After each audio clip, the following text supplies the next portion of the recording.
Assembly సాక్షిగా party ఫిరాయింపులకు CM Revanth Reddy అభయమిచ్చారు. ఫిరాయించిన ఎమ్మెల్యేల సీట్లలో ఉప ఎన్నికలు వచ్చే ప్రసక్తే లేదని కుండబద్దలు కొట్టారు.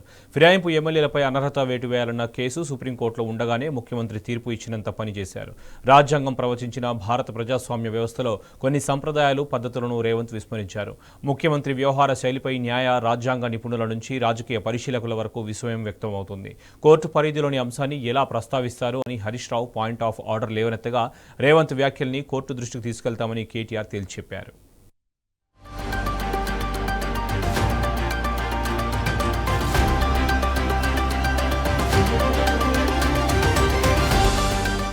ఎమ్మెల్యేల పార్టీ ఫిరాయింపుల అంశం దేశ సర్వోన్నత న్యాయస్థానంలో విచారణలో ఉండగా తీర్పును ప్రభావితం చేసేలా ముఖ్యమంత్రి రేవంత్ రెడ్డి అసెంబ్లీలో చేసిన వ్యాఖ్యలపై విమర్శలు వ్యక్తమవుతున్నాయి.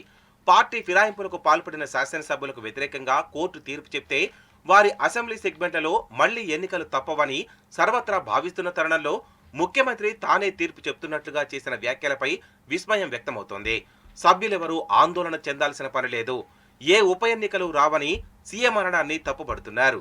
సుప్రీంకోర్టులో సబ్జుడీస్ అయిన విషయంలో సభలో సీఎం మాట్లాడితే ప్రొటెక్షన్ ఉంటుందని, ఈ సభ కొన్ని చట్టాలకు అతీతమని, ఈ సభలో కొన్ని విషయాలు ప్రస్తావించవచ్చని వ్యాఖ్యానించడంపై న్యాయ నిపుణులు, రాజ్యాంగ విశ్లేషకులు మండిపడుతున్నారు.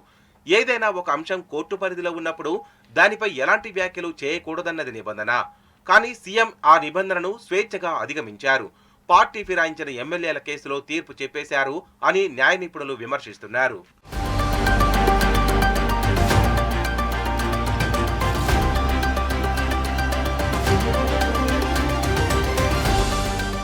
ప్రజలు సంపూర్ణ మెజారిటీతో అధికారం ఇచ్చినా సరిపోక కాంగ్రెస్ పార్టీ ఫిరాయింపులను ప్రోత్సహించింది. ఎమ్మెల్యేలు పార్టీ మారిన మొదటి రోజు నుంచి వారిపై చర్యలు తీసుకునేలా బీఆర్ఎస్ పోరాటం చేస్తోంది.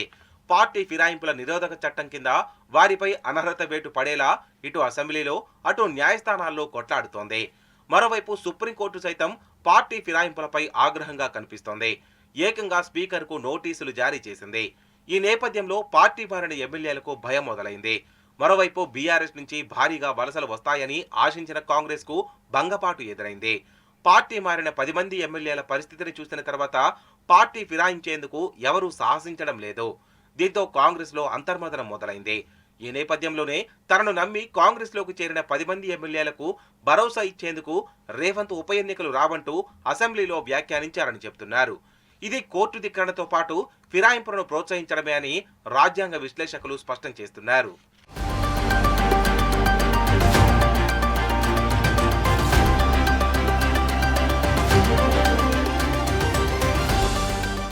హైకోర్టు, సుప్రీంకోర్టు పరిధిలోని అంశాలను సభలో ఎలా ప్రస్తావిస్తారని మాజీ మంత్రి హరీష్ రావు సీఎం రేవంత్ రెడ్డిని ప్రశ్నించారు. ముఖ్యమంత్రి వ్యాఖ్యలపై ఆయన పాయింట్ ఆఫ్ ఆర్డర్ను లేవనెత్తారు. ముఖ్యమంత్రి ఈ సభకు ఇమ్యూనిటీ ఉంది, సభలో కోర్టుల గురించి కూడా మేం ఏదైనా మాట్లాడవచ్చని అన్నారని అంటూ ఈ సందర్భంగా పార్లమెంటరీ ప్రొసీజర్ బుక్ లోని 1021 పేజీ నెంబర్లోని అంశాన్ని చదివి వినిపించారు. సీఎం ఎలా రూల్స్ అతిక్రమించారో వివరించారు. నిండు సభలో చట్టవిరుద్ధంగా వ్యాఖ్యలు, సుప్రీంకోర్టులో పెండింగ్ లో ఉన్న పార్టీ ఫిరాయింపుల విషయంపై నిబంధనలకు విరుద్ధంగా సీఎం రేవంత్ రెడ్డి అసెంబ్లీలో మాట్లాడారని హరీష్ రావు మీడియాతో చిట్చాట్లో వివరించారు. ముఖ్యమంత్రి సభలో మాట్లాడింది పూర్తిగా పార్లమెంటరీ వ్యవస్థకు విరుద్ధంగా ఉందని అన్నారు. గౌరవ ముఖ్యమంత్రి గారు మాట్లాడుతూ ఈ హౌస్ కు ఇమ్యూనిటీ ఉంది, ఈ హౌస్ లో మేము కోర్టుల గురించి కూడా ఏదైనా మాట్లాడొచ్చు అని ముఖ్యమంత్రి గారు మాట్లాడారు. I am quoting Kaul and Shakdher page number 1021. ముఖ్యమంత్రి గారు ఏమన్నారంటే, మేము ఈ 10 మంది ఎమ్మెల్యేలు డిస్క్వాలిఫై కారు, అది గతంలో కాలేదు, ఇప్పుడు కూడా కారు అంటే నేను వెంటనే ఇక్కడ నుంచి సుప్రీంకోర్టులో ఉన్న మ్యాటర్ని మీరు ఎట్లా మాట్లాడతారంటే మాకు ఇమ్యూనిటీ ఉంది, మేము ఏదైనా మాట్లాడవచ్చు ఈ సభలో లోపల మాట్లాడతామన్నారు. Discussion on sub judice matter members cannot refer to any matter of fact on which a judicial decision is pending. అదేవిధంగా chapter 18 parliament and judiciary, as regards the relationship between the parliament and the judiciary, both are under constitutional obligations not to encroach each upon others' jurisdiction.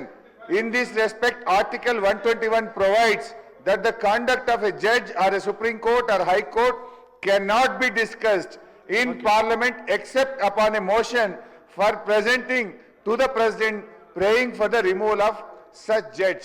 Judge గారి removal గురించి తప్ప సుప్రీంకోర్టులో కానీ హైకోర్టులో pending ఉన్నటువంటి విషయాన్ని సభలో మాట్లాడకూడదు అని కౌల్ అండ్ షెక్దర్లో చాలా స్పష్టంగా చెప్పడం జరిగింది. రేవంత్ రెడ్డి తాను ముఖ్యమంత్రి అనే విషయాన్ని మర్చిపోయారని బీఆర్ఎస్ వర్కింగ్ ప్రెసిడెంట్ కేటీఆర్ ఎద్దేవా చేశారు. అసెంబ్లీలో సీఎం రేవంత్ రెడ్డి సుప్రీంకోర్టు పరిధిలో ఉన్న ఎమ్మెల్యేల ఫిరాయింపుపై చేసిన వ్యాఖ్యల మీద ఎక్స్ వేదికగా కేటీఆర్ స్పందించారు.